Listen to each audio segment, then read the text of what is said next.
Bem-vindo a este canal, iniciando então a leitura do livro Poder do Agora. Introdução.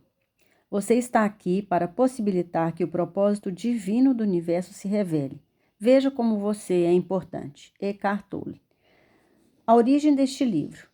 Não vejo muita utilidade no passado e raramente penso a respeito dele.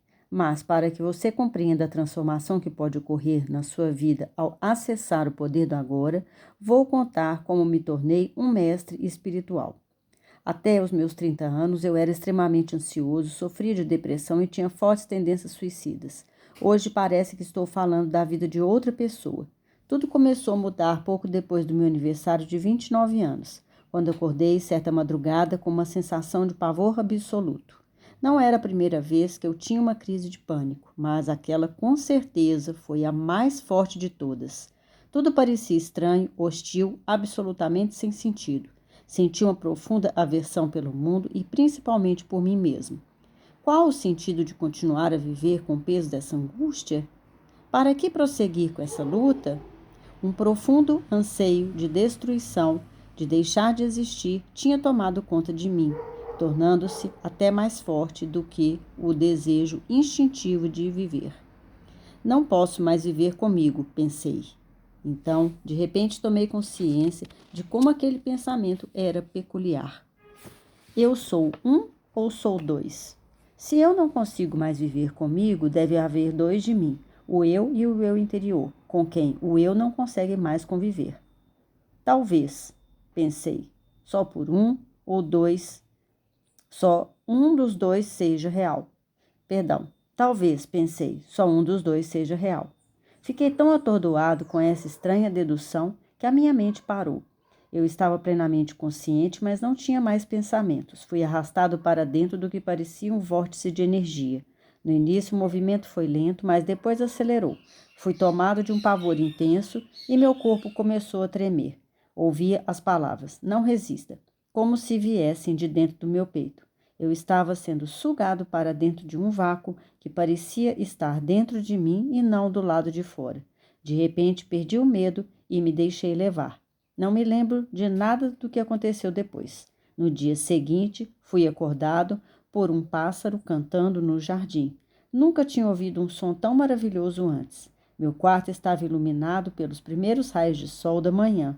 Sem pensar em nada, eu soube que existem muito mais coisas para vir à luz do que nós percebemos.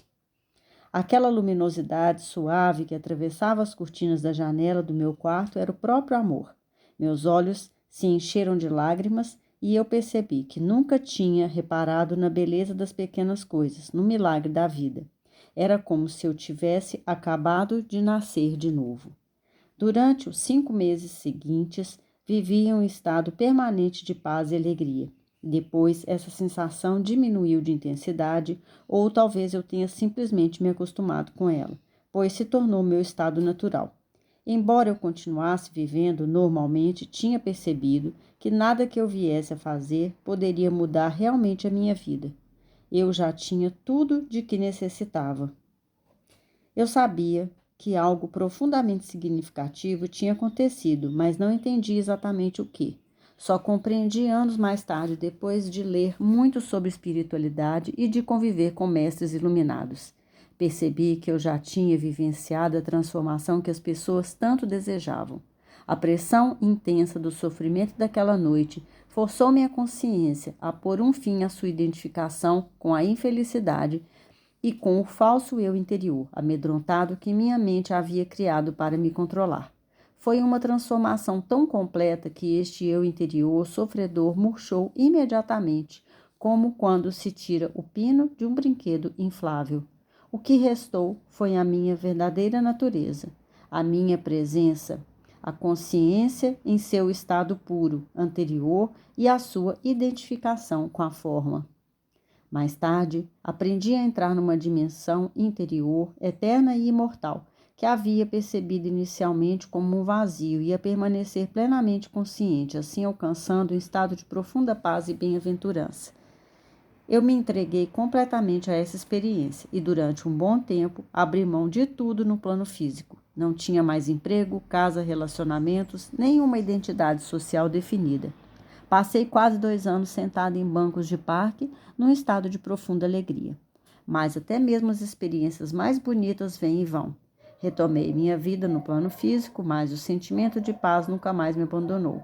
Às vezes ele é muito intenso, quase palpável, e outras pessoas também podem senti-lo. Outras vezes ele fica na retaguarda, como uma melodia distante. Tempos depois, as pessoas iriam se aproximar de mim e dizer: quero o que você tem. Você pode me dar ou me mostrar como conseguir? Então eu respondia: você já tem, mas não consegue sentir porque a sua mente está fazendo muito barulho. Foi essa resposta que acabou originando o livro que você tem nas mãos. Quando eu vi, já possuía de novo uma identidade externa. Tinha me tornado um mestre espiritual. A verdade está dentro de você. Este livro representa a essência do meu trabalho com pequenos grupos da Europa e dos Estados Unidos durante os últimos 10 anos. Com profundo amor e admiração, gostaria de agradecer a essas pessoas excepcionais pela coragem e força de vontade que tiveram para abraçar uma mudança interior. Este livro não existiria sem elas. Embora ainda seja minoria, esses pioneiros espirituais estão chegando a um ponto onde serão capazes de romper os padrões de consciência coletiva herdados dos nossos antepassados, responsáveis pela escravidão da humanidade por séculos. Acredito que este livro chegará às mãos das pessoas que estão prontas para uma transformação interior radical e que atuará como um catalisador dessa mudança. Espero também que ele alcance mais outras pessoas que achem um conteúdo digno de atenção, embora ainda não estejam preparadas para viver plenamente essa transformação. Talvez mais tarde a semente plantada com essa leitura se junte à semente da iluminação que cada ser humano traz dentro de si e acabe germinando e florescendo dentro delas. Este livro tem o formato de perguntas e respostas, porque se originou de questões formuladas pelas pessoas que participaram de meus seminários, grupos de meditação e de sessões particulares de aconselhamento. Como aprendi muitos nos encontros, achei que outras pessoas poderiam se beneficiar dessa troca de ideias. Por isso, resolvi transcrever algumas perguntas e respostas quase que textualmente. Também combinei certas questões mais frequentes em uma só e extraí a essência de respostas diferentes para formar uma resposta genérica.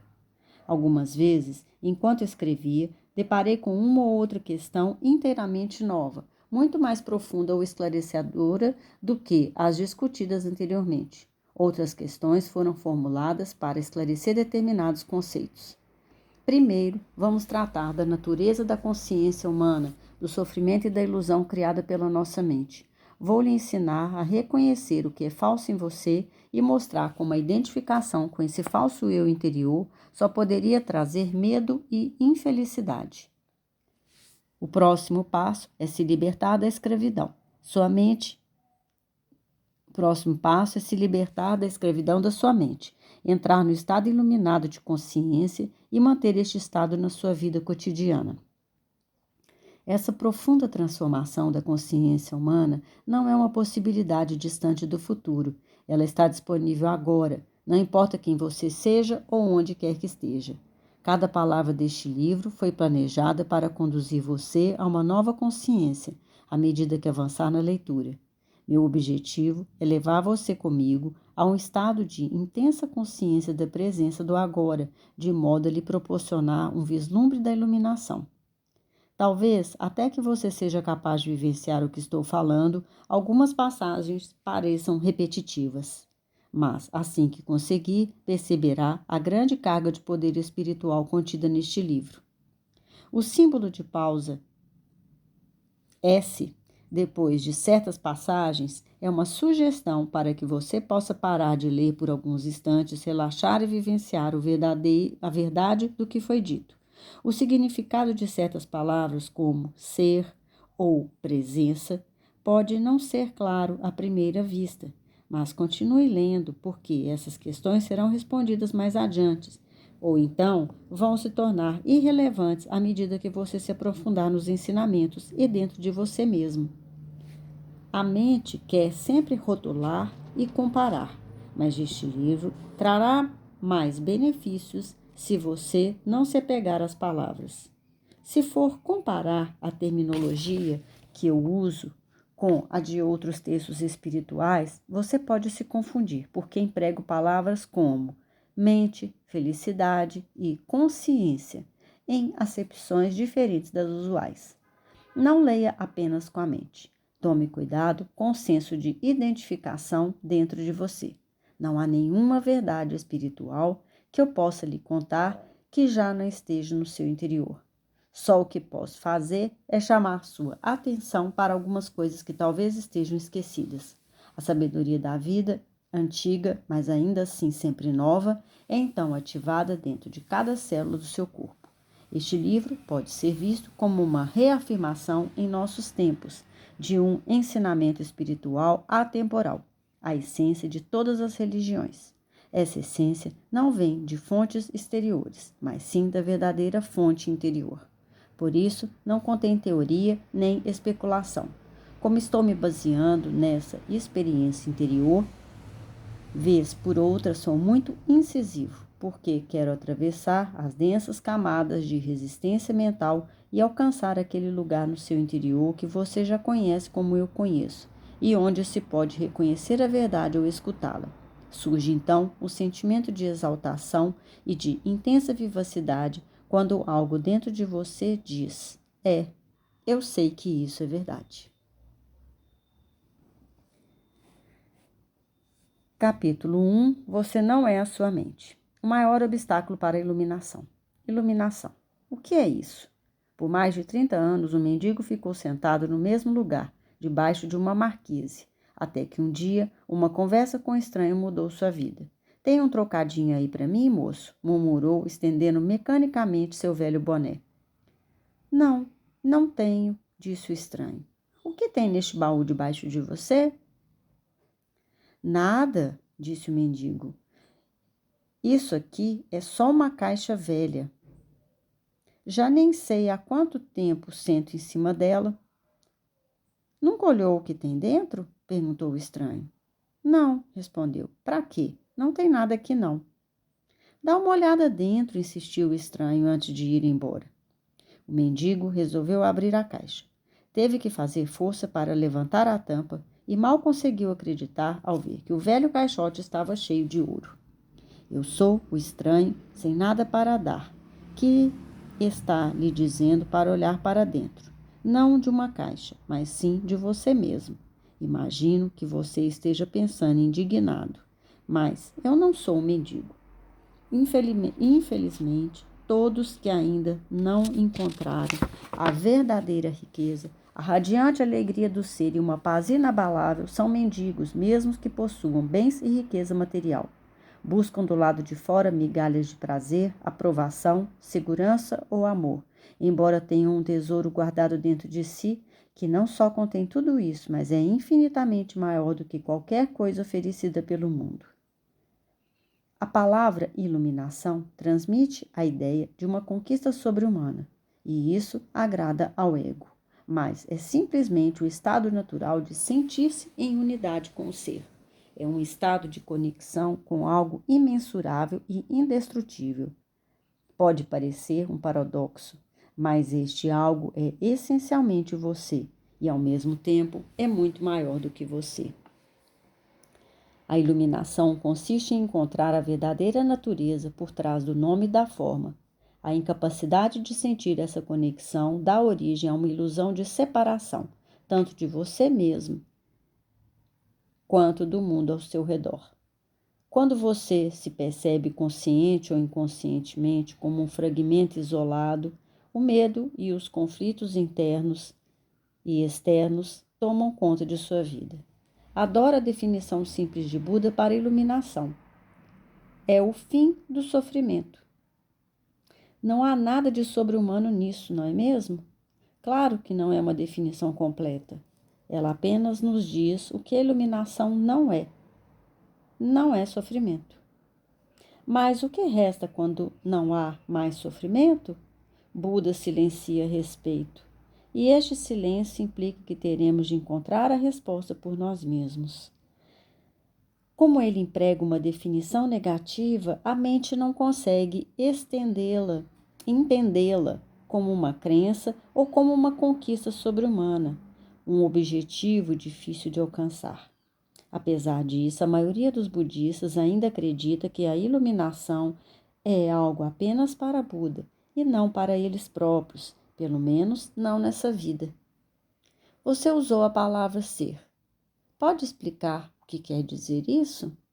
Ser é a eterna e sempre presente vida única, que existe além das inúmeras formas de vida sujeitas ao nascimento e à morte. Entretanto, o ser não está apenas além, mas também dentro de todas as formas, como a mais profunda, invisível e indestrutível essência interior. Isso significa que ele está ao seu alcance agora, sob a forma de um eu interior mais profundo, que é a verdadeira natureza dentro de você. Mas não procure aprendê-lo com a mente, não tente entendê-lo. Só é possível conhecê-lo quando a mente está serena. Se estiver alerta, com toda a sua atenção voltada para o agora, você até poderá sentir o ser, mas jamais conseguirá compreendê-lo mentalmente. Recuperar a consciência do ser e submeter-se a esse estado de percepção dos sentidos é o que se chama iluminação.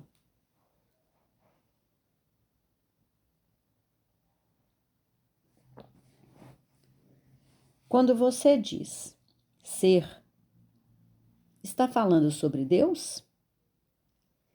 Se estiver, por que não diz expressamente? A palavra Deus tornou-se vazia de significado ao longo de milhares de anos de utilização imprópria. Emprego-a ocasionalmente, mas com moderação. Considero imprópria a sua utilização por pessoas que jamais tiveram a menor ideia do reino do sagrado, da infinita imensidão contida nessa palavra, mas que a usam com grande convicção como se soubessem do que estão falando. Existem ainda aqueles que questionam o termo como se soubessem o que estão discutindo. Este uso indevido dá origem a crenças, afirmações e delírios absurdos, tais como o meu ou o nosso Deus é o único Deus verdadeiro, o seu Deus é falso, ou a famosa frase de Nietzsche, Deus está morto. A palavra Deus se tornou um conceito fechado. Quando a pronunciamos, criamos uma imagem mental, talvez não mais a de um velhinho de barba branca, mas ainda uma representação mental de alguém ou de algo externo a nós e quase inevitavelmente alguém ou alguma coisa do sexo masculino. Tanto Deus quanto ser são palavras que não conseguem definir nem explicar a realidade por trás delas. Ser, entretanto, sem a vantagem de sugerir um conceito aberto. Não reduz o invisível infinito a uma entidade finita. É impossível formar uma imagem mental a esse respeito. Ninguém pode reivindicar a posse exclusiva do ser. É a sua essência tão acessível como sentir a sua própria presença, a realização do eu sou, que antecede o eu sou isso ou eu sou aquilo. Portanto, a distância é muito curta entre a palavra ser e a vivência do ser. Pergunta: qual o maior obstáculo para vivenciar esta realidade? Identificar-se com a mente, o que faz com que estejamos sempre pensando em alguma coisa. Ser incapaz de parar de pensar é uma aflição terrível, mas ninguém percebe porque quase todos nós sofremos disso, e então consideramos uma coisa normal. O ruído mental incessante nos impede de encontrar a área de serenidade interior que é inseparável do ser. Isso faz com que a mente crie um falso eu interior que projeta uma sombra de medo e sofrimento sobre nós. Examinaremos esses pontos detalhadamente mais adiante. O filósofo Descartes acreditava ter alcançado a verdade mais fundamental quando proferiu sua conhecida máxima: penso, logo existo. Cometeu, no entanto, um erro básico ao equiparar o pensar ao ser, com S maiúsculo, e a identidade ao pensamento. O pensador compulsivo, ou seja, quase todas as pessoas, vivem em um estado de aparente isolamento, em um mundo povoado de conflitos e problemas. Um mundo que reflete a fragmentação da mente em uma escala cada vez maior. A iluminação é um estado de plenitude, de estar em unidade e, portanto, em paz. Em unidade, tanto com o universo quanto com o eu interior mais profundo, ou seja, o ser. A iluminação é o fim não só do sofrimento e dos conflitos internos e externos permanentes, mas também da aterrorizante escravidão do pensamento. Que maravilhosa libertação! Se nos identificamos com a mente, criamos uma tela opaca de conceitos, rótulos, imagens, palavras, julgamentos e definições, que bloqueia todas as relações verdadeiras. Essa tela se situa entre você e o seu eu interior, entre você e o próximo, entre você e a natureza, entre você e Deus. É essa tela de pensamentos que cria uma ilusão de separação, uma ilusão de que existe você e um outro, totalmente à parte. Esquecemos o fato essencial de que, debaixo do nível das aparências físicas, formamos uma unidade com tudo aquilo que é. Por esquecermos, quero dizer que não sentimos mais essa unidade como uma realidade evidente por si só. Podemos até acreditar que isso seja uma verdade, mas não mais a reconhecemos como verdade. Acreditar pode até trazer conforto, no entanto, a libertação só pode vir através da vivência pessoal. Pensar se tornou uma doença. A doença acontece quando as coisas se desequilibram. Por exemplo, não há nada de errado com a divisão e a multiplicação das células do corpo humano. Mas, quando esse processo acontece sem levar em conta o organismo como um todo, as células se proliferam e temos a doença. Se for usada corretamente, a mente é um instrumento magnífico. Entretanto, quando a usamos de forma errada, ela se torna destrutiva. Para ser ainda mais preciso, não é você que usa a sua mente de forma errada. Em geral, você simplesmente não usa a mente. É ela quem usa você. Essa é a doença. Você acredita que é a sua mente. Eis aí o delírio. O instrumento se apossou de você.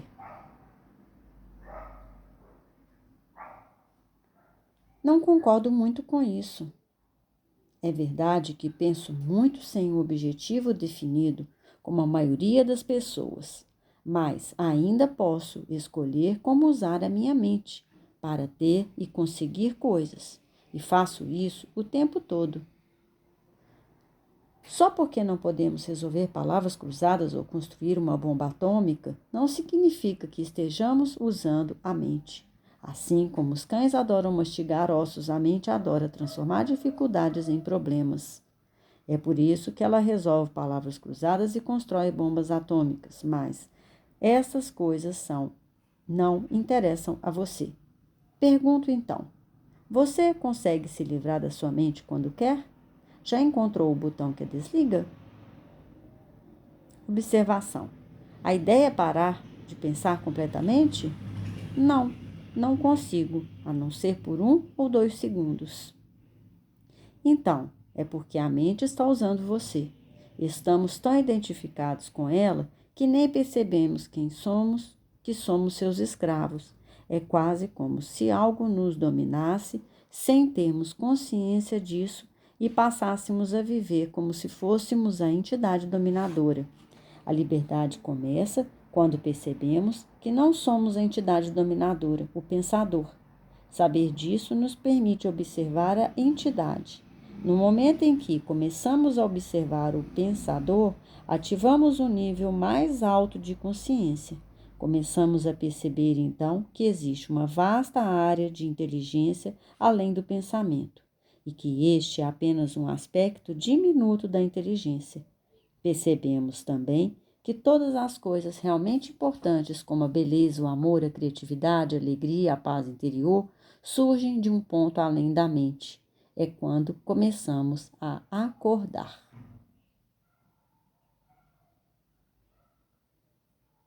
Libertando-se da sua mente. O que você quer dizer exatamente por observar o pensador? Quando alguém vai ao médico e diz: ouço uma voz dentro da minha cabeça, provavelmente será encaminhado a um psiquiatra. De uma forma ou de outra, praticamente todas as pessoas ouvem uma voz, ou algumas vozes, o tempo todo dentro da cabeça. São os processos involuntários do pensar, que acreditamos que não podemos interromper, manifestando-se como monólogos ou diálogos contínuos. Você já deve ter cruzado na rua com as pessoas doidas, falando sem parar ou resmungando consigo mesmas. Isso não tem nada de diferente do que acontece com você e com outras pessoas, normais, exceto que vocês não falam alto. A voz comenta, especula, julga, compara, desculpa, gosta, desgosta, etc. A voz não precisa ser relevante para a situação do momento, pois ela pode estar revivendo o passado recente ou remoto, ou ensaiando ou imaginando possíveis situações futuras. Neste último caso, ela imagina sempre as coisas indo mal e com resultados desfavoráveis. É o que se chama de preocupação. Às vezes, essa trilha sonora é acompanhada de imagens ou filmes mentais. Mesmo que tenha alguma relação com o momento, a voz será interpretada em termos do passado. Isso acontece porque a voz pertence à mente condicionada, que é o resultado de toda a nossa história passada, bem como dos valores culturais coletivos que herdamos. Assim, vemos e julgamos o presente com os olhos do passado e construímos uma imagem totalmente distorcida. Não é raro que a voz se torne o pior inimigo de nós mesmos. Muitas pessoas vivem como um torturador em suas cabeças que as ataca e pune sem parar, drenando sua energia vital. Esta é a causa de muita angústia e infelicidade, assim como de doenças. A boa notícia é que podemos nos libertar de nossas mentes. Esta é a única libertação verdadeira. Dê o primeiro passo nesse exato momento. Comece a prestar atenção ao que a voz diz, principalmente a padrões repetitivos de pensamento, aquelas velhas trilhas sonoras que você escuta dentro de sua cabeça há anos. É isso que quero dizer com observar o pensador. É um outro modo de dizer o seguinte: ouça a voz dentro da sua cabeça. Esteja lá presente como uma testemunha. Seja imparcial ao ouvir a voz. Não julgue nada. Não julgue ou condene o que você ouve, porque fazer isso significaria que a mesma voz acabou de voltar pela porta dos fundos. Você logo perceberá. Lá está a voz e aqui estou eu, ouvindo-a e observando. Sentir a própria presença não é um pensamento, é algo que surge de um ponto além da mente. Assim, ouvir um pensamento significa que você está conscientemente não só do pensamento. Assim, ouvir um pensamento significa que você está consciente não só do pensamento, mas também de você mesmo, como uma testemunha daquele pensamento. Isso acontece porque uma nova dimensão da consciência acabou de surgir. Quando você ouve o pensamento, sente uma presença consciente que é o seu eu interior mais profundo, por trás ou por baixo do pensamento. O pensamento, então, perde o poder que exerce sobre você e se afasta rapidamente, porque a mente não está mais recebendo energia gerada pela sua identificação com ela. Este é o começo do fim do pensamento involuntário e compulsivo. Quando um pensamento se afasta, percebemos uma interrupção no fluxo mental, um espaço de mente vazia. No início, esses espaços são curtos, talvez apenas alguns segundos, mas aos poucos se tornam mais longos. Quando esses espaços acontecem, sentimos uma certa serenidade e paz interior. Este é o começo do estado natural de nos sentirmos em unidade com o ser, que normalmente é encoberto pela mente. Com a prática, a sensação de paz e serenidade vai se intensificar. Na verdade, essa intensidade não tem fim. Você também vai sentir brotar lá de dentro uma sutil emanação de alegria, que é a alegria do ser. Não se trata de um estado de transe, nada disso. Se o preço da paz fosse a perda da consciência e o preço da serenidade uma falta de vitalidade, de vivacidade, então não valeria a pena. É exatamente o oposto. Neste estado de conexão interior, ficamos muito mais alertas. Estamos presentes por inteiro. Ao penetrarmos mais profundamente nessa área de mente vazia, como ela às vezes é chamada no Oriente, começamos a perceber o estado de pura consciência. Nesse estado, sentimos a nossa própria presença como tal intensidade e alegria que os pensamentos, as emoções, nosso corpo, o mundo interior, tudo se torna insignificante comparado a ele. No entanto, não é um estado egoísta e sim generoso. Ele nos transporta para um ponto além do que antes julgávamos ser o nosso eu interior. Essa presença é essencialmente você e, ao mesmo tempo, muito maior do que você.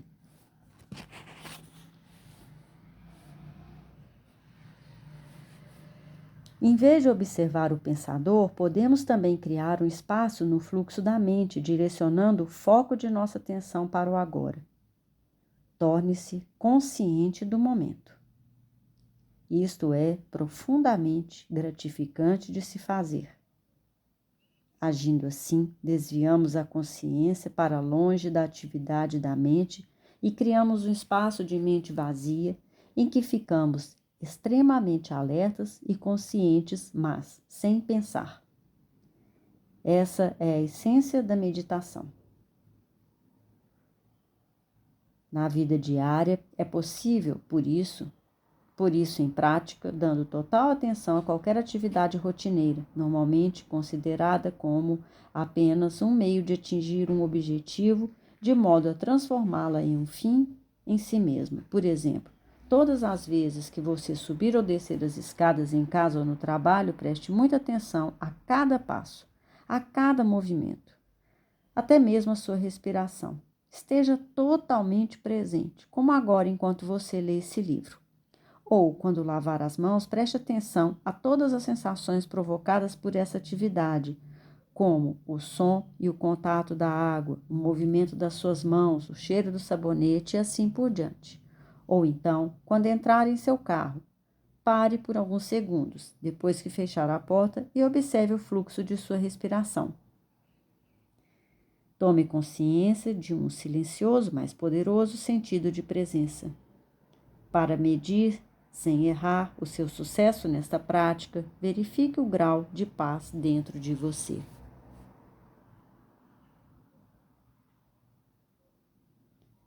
Portanto, o passo mais importante da caminhada em direção à iluminação é aprendermos a nos dissociar de nossas mentes.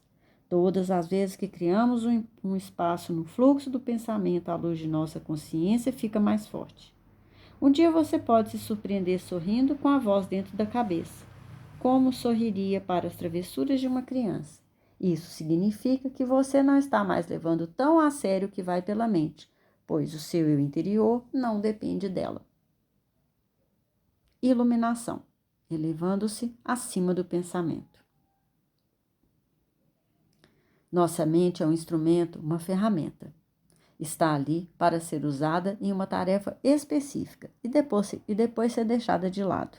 Sendo assim, eu poderia afirmar que 80 a 90% dos pensamentos não só são repetitivos e inúteis, mas, por conta de uma natureza frequentemente negativa, são também nocivos.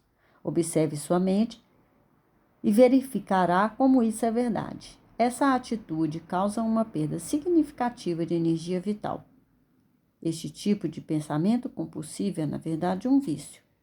O que caracteriza um vício? Simplesmente não temos mais a opção de parar. O vício parece mais forte do que nós. Proporciona ainda uma falsa sensação de prazer. Um prazer que quase sempre se transforma em sofrimento. Por que temos de ser viciados em pensar? Por que estamos identificados com esse processo, já que a percepção do eu interior tem origem no conteúdo e na atividade de nossas mentes? Acreditamos que deixaríamos de existir se parássemos de pensar. No processo de crescimento, construímos uma imagem mental de nós mesmos, baseada em nosso condicionamento pessoal e cultural. Podemos chamar isso de o fantasma pessoal do ego. Consiste em uma atividade mental e só pode ser mantida através do pensar constante. A palavra ego tem sentidos diferentes para pessoas diferentes, mas aqui significa um falso eu interior, criado por uma identificação inconsciente com a mente. Para o ego, o momento presente dificilmente existe, só o passado e o futuro são considerados importantes. Essa total inversão da verdade explica por que, para o ego, a mente não é totalmente funcional. O ego está sempre preocupado em manter vivo o passado porque pensa que sem ele não seríamos ninguém e se projeta no futuro para assegurar a continuação de sua sobrevivência e buscar algum tipo de escape ou satisfação lá adiante. Ele diz assim: um dia, quando isso ou aquilo acontecer, vou ficar bem feliz e em paz. Mesmo quando o ego parece estar preocupado com o presente, não é o presente que ele vê, porque constrói uma imagem completamente distorcida a partir do passado. Ou então reduz o presente a um meio para obter o fim desejado, um fim que consiste em um futuro projetado pela mente. Observe sua mente e verá que é assim que ela funciona. O momento presente tem a chave para a libertação, mas você não conseguirá percebê-lo enquanto você for a sua mente.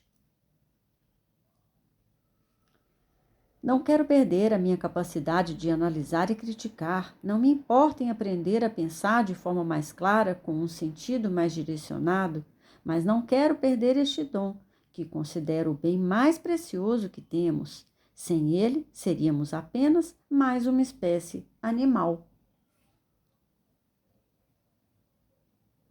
O predomínio da mente é apenas um estágio na evolução da consciência. Precisamos urgentemente passar para o próximo estágio, senão seremos destruídos pela mente que se transformou em um monstro. Falarei sobre isso em detalhes mais adiante. Pensamento e consciência não são sinônimos. O pensamento é um pequeno aspecto da consciência. O pensamento não consegue existir sem a consciência, mas a consciência não necessita do pensamento. A iluminação significa chegar a um nível acima do pensamento e não ficar abaixo dele, ao nível de um animal ou de uma planta. No estado iluminado, continuamos a usar nossas mentes quando necessário, mas de um modo mais focalizado e eficiente. Assim, utilizando nossas mentes como objetivos práticos, não ouvimos mais o diálogo interno involuntário e sentimos uma enorme serenidade interior. Quando usamos de fato nossas mentes, em especial quando necessitamos de uma solução criativa, há uma oscilação de segundos entre o pensamento e a serenidade, entre a mente e a mente vazia. O estado de mente vazia é a consciência sem o pensamento. Só assim é possível pensar criativamente, porque somente desse modo o pensamento tem alguma força real. O pensamento sozinho, quando não mais conectado com a área da consciência, que é muito mais ampla, rapidamente se torna árido, doentio e destrutivo. A morte é, em essência, uma máquina de sobrevivência. Perdão, a mente é, em essência, uma máquina de sobrevivência. Ela executa muitas coisas boas quando, por exemplo, ataca outras mentes e se defende delas. Coleta, armazena e analisa uma informação, mas não é nada criativa. Todo artista verdadeiro, quer tenha ou não consciência disso, cria a partir de um lugar de mente vazia que se origina de uma serenidade interior. A mente, então, dá forma ao impulso criativo ou insight. Até mesmo os grandes cientistas têm relatado que suas descobertas mais originais aconteceram em um momento de serenidade mental. Uma pesquisa nacional realizada com alguns dos matemáticos mais preeminentes que já atuaram nos Estados Unidos, incluindo Einstein, para estudar seus métodos de trabalho, mostrou que o pensamento é apenas uma parte secundária na fase breve e decisiva do ato criativo em si. Logo, eu poderia dizer que a maioria dos cientistas não é criativa, não porque não sabe pensar, mas sim porque não sabe como parar de pensar. Não foi a mente nem o pensamento que criou o milagre da vida ou nossos corpos. É claro que existe uma inteligência de uma dimensão muito maior do que a mente trabalhando para manter tudo isso funcionando, como uma simples célula humana mede milímetros, pode conter instruções dentro do DNA que encheriam 1000 livros de 600 páginas cada um. Quanto mais aprendemos sobre o funcionamento do corpo, mais percebemos como é vasta a inteligência que age dentro dele e como sabemos pouco a esse respeito.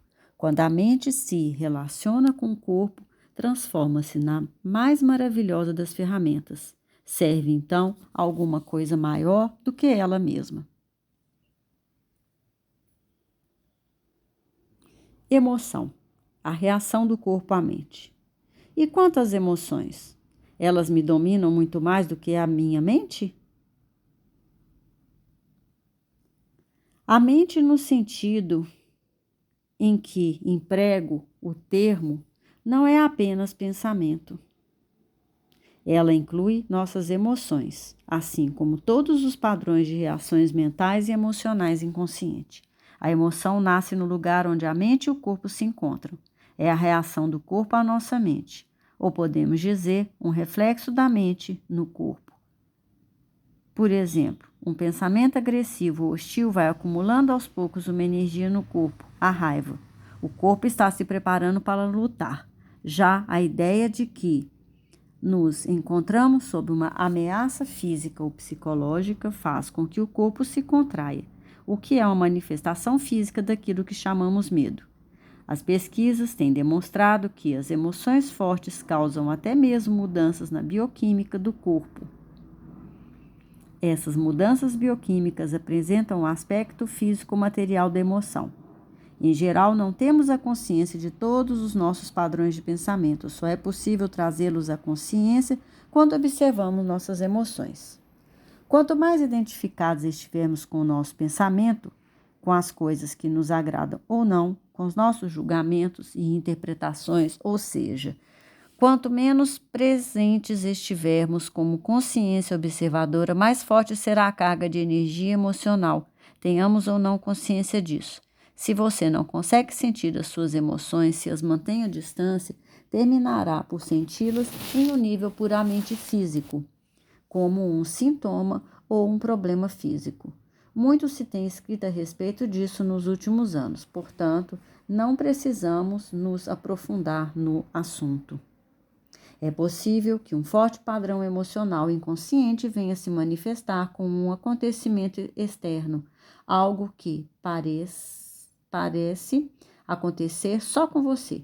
Por exemplo, tenho observado que as pessoas que guardam muita raiva dentro de si, mesmo sem ter consciência e sem falar sobre o assunto, são mais propensas a ser atacadas verbalmente ou até mesmo fisicamente por outras pessoas cheias de raiva, com frequência sem qualquer motivo aparente. A razão é que elas desprendem uma raiva tão forte que acaba sendo captada de forma subconsciente por outras pessoas e isso aciona a raiva latente que essas trazem dentro de si. Se você tem dificuldade de sentir suas emoções, comece concentrando a atenção na área de energia interior do seu corpo. Sinta o seu corpo lá no fundo. Essa prática colocará você em contato com suas emoções. Aprofundarei o assunto mais adiante.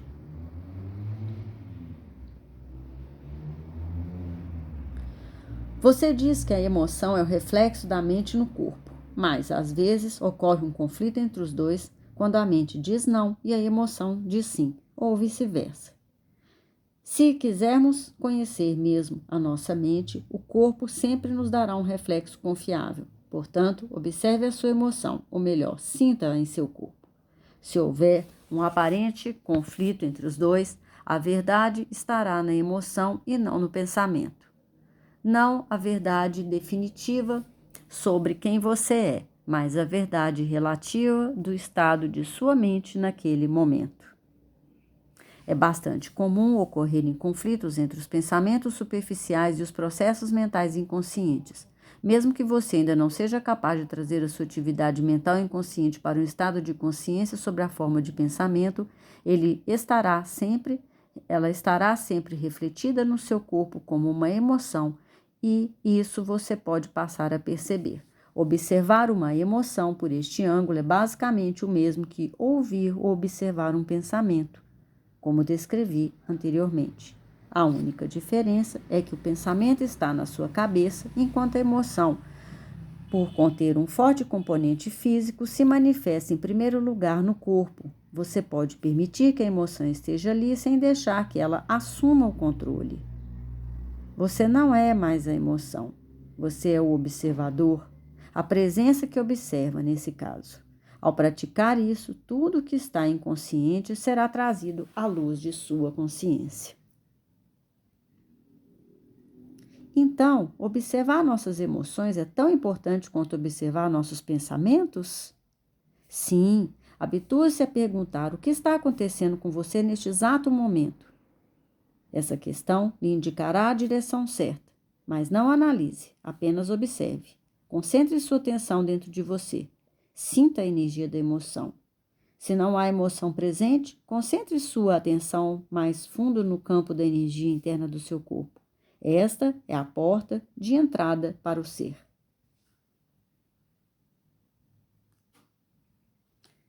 Uma emoção, em geral, representa um padrão de pensamento amplificado e energizado. Por conta da carga energética quase sempre excessiva que ela contém, não é fácil, a princípio, termos condições para observá-la. A emoção quer assumir o controle e quase sempre consegue, a menos que você esteja presente e alerta. Se você for empurrado para uma identificação inconsciente com a emoção, ela se tornará temporariamente você.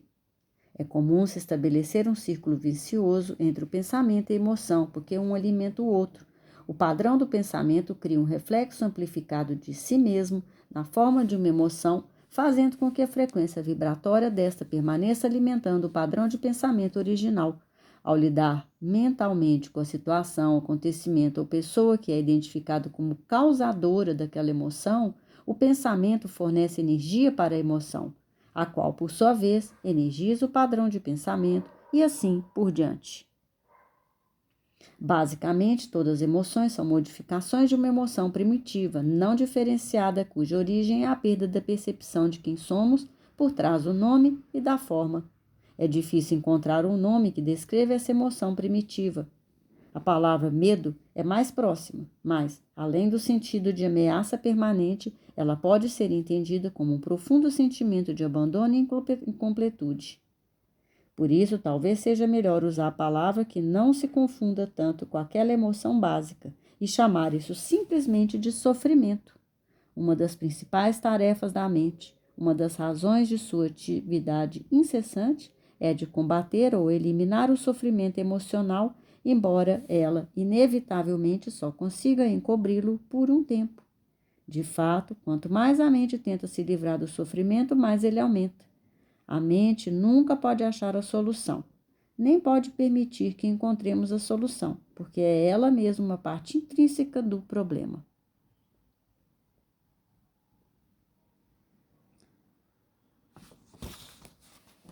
Imagine um chefe de polícia tentando achar o incendiário quando o incendiário é o próprio chefe de polícia. Não nos livramos deste sofrimento enquanto nos extraímos o sentido de eu interior de identificação com a mente, ou seja, do ego. A mente é então derrubada da sua posição de poder e o ser se revela em si mesmo como a verdadeira natureza da pessoa. Já sei o que você vai perguntar agora. Eu ia perguntar: o que acontece com as emoções positivas, como amor e alegria? Ah, elas são inseparáveis do estado natural de conexão interior com o ser. Sempre que houver um espaço no fluxo dos pensamentos, podem ocorrer lampejos de amor e alegria ou breves instantes de uma paz profunda.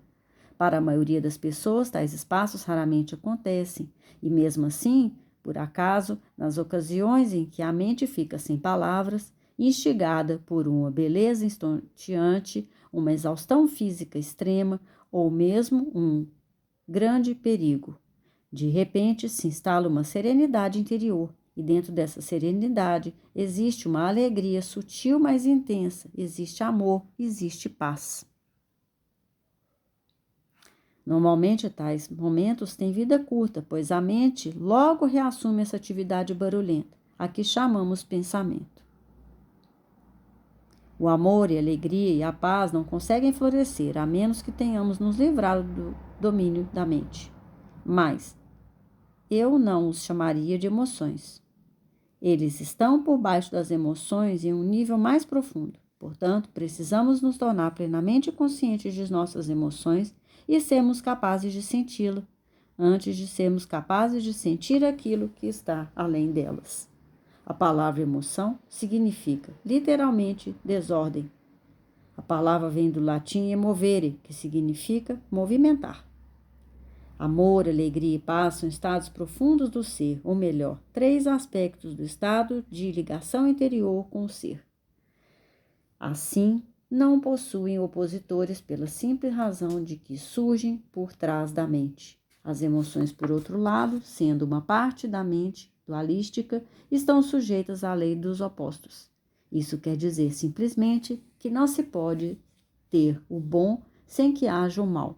Portanto, numa condição não iluminada de identificação com a mente, aquilo que algumas vezes é erroneamente chamado de alegria é o lado geralmente breve do prazer, dentro da alternância contínua do ciclo sofrimento e prazer.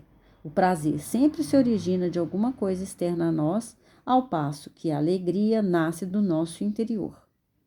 A mesma coisa que proporciona prazer hoje provocará sofrimento amanhã ou nos abandonará, e essa ausência causará sofrimento. Do mesmo modo, o que se costuma chamar de amor pode ser prazeroso e excitante por um tempo, mas um apego adicional, uma condição de necessidade extrema que pode vir a se transformar no oposto em um piscar de olhos. Muitas relações amorosas, passada a euforia inicial, oscilam entre o amor e o ódio, a atração e a agressão. O amor verdadeiro não permite que você sofra. Como poderia?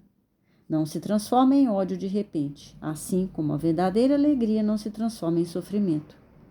Antes de atingirmos a iluminação, antes mesmo de nos libertarmos de nossas mentes, podemos ter lampejos de alegria autêntica, de um amor verdadeiro ou de uma profunda paz interior tranquila, mas intensamente viva. Estes são aspectos de nossa verdadeira natureza, em geral obscurecida pela mente.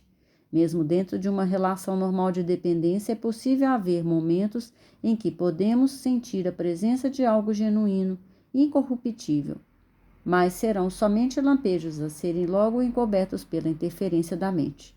Você poderá ficar com a impressão de que teve alguma coisa muito valiosa, mas a perdeu, ou a sua mente pode lhe convencer de que tudo não passou de uma ilusão. A verdade é que não foi uma ilusão, e você também não perdeu nada. Este algo valioso é parte de seu estado natural, pode estar encoberto, mas nunca ser destruído pela mente.